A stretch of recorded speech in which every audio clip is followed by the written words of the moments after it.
कैलास पर्वतावर बसले होते. पार्वतीने शंकराला विचारलं, महाराज, सर्व व्रतात चांगलं असं व्रत कोणतं? श्रम थोडे आणि फळ पुष्कळ असं एखादं व्रत असेल तर मला सांगा, आणि मी कोणत्या पुण्याईनं आपल्या पदरी पडले हेही मला सांगा.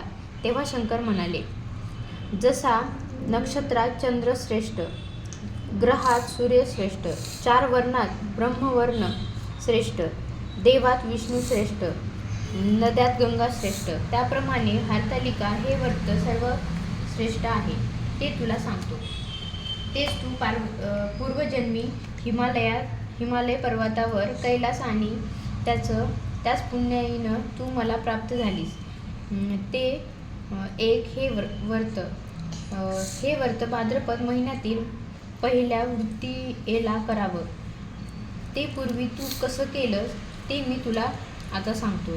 तू लहानपणी मी तुला प्राप्त व्हावा म्हणून मोठं तप केलंस.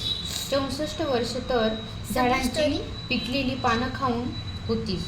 थंडी, पाऊस, ऊन ही तिन्ही दुःख सहन केलीस. हे तुझे श्रम पाहून तुझ्या वडिलांना फार दुःख झालं व अशी कन्या कुणाला द्यावी अशी त्यांना चिंता पडली. तितक्यात तिथं नारद मुनी आले. हिमालयात त्यांची पूजा केली व येण्याचं कारण विचारलं. तेव्हा नारद म्हणाले, तुझी कन्या उपवळ झाली आहे. ती विष्णूला द्यावी. तो तिचा योग्य नवरा आहे. त्यांनीच मला तुझ्याकडे मागणी घालण्यास पाठविले आहे. म्हणून इथं मी आलो आहे. हिमालयात मोठा आनंद झाला. त्यानं ही गोष्ट कबूल केली. नंतर नारद तिथून विष्णूकडे आले. त्यांना ती हकीकत सांगितली व आपण निघून दुसरीकडे गेले. नारद गेल्यावर तुझ्या वडिलांनी ही गोष्ट तुला सांगितली. ती गोष्ट तुला रुचली नाही. तू रागावलीस.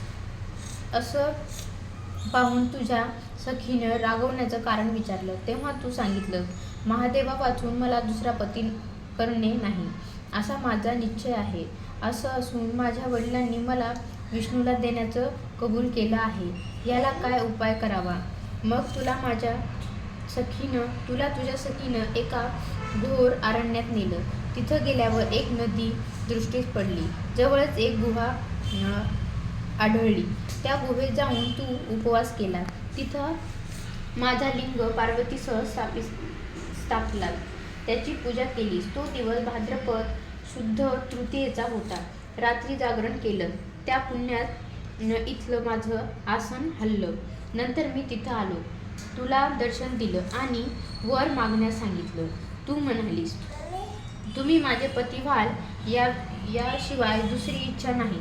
नंतर ती गोष्ट मी मान्य केली. मी गुप्त झालो. पुढे दुसऱ्या दिवशी ती व्रतपूजा तू विसर्जन केलीस. मैत्रिणीसह त्याच पारायण केलंस. तितक्यात तुझे वडील तिथे आले. येण्याचं कारण विचारलं. मग तू सर्व हकीकत सांगितलीस. पुढे त्यांनी तुला मलाच देण्याचं वचन दिलं. तुला घेऊन घरी आले. मग काही दिवसांनी चांगला मुहूर्त पाहून मला अर्पण केलं आणि या व्रतानं तुझी इच्छा पूर्ण झाली. याला हरतालिकेचं व्रत असे म्हणतात.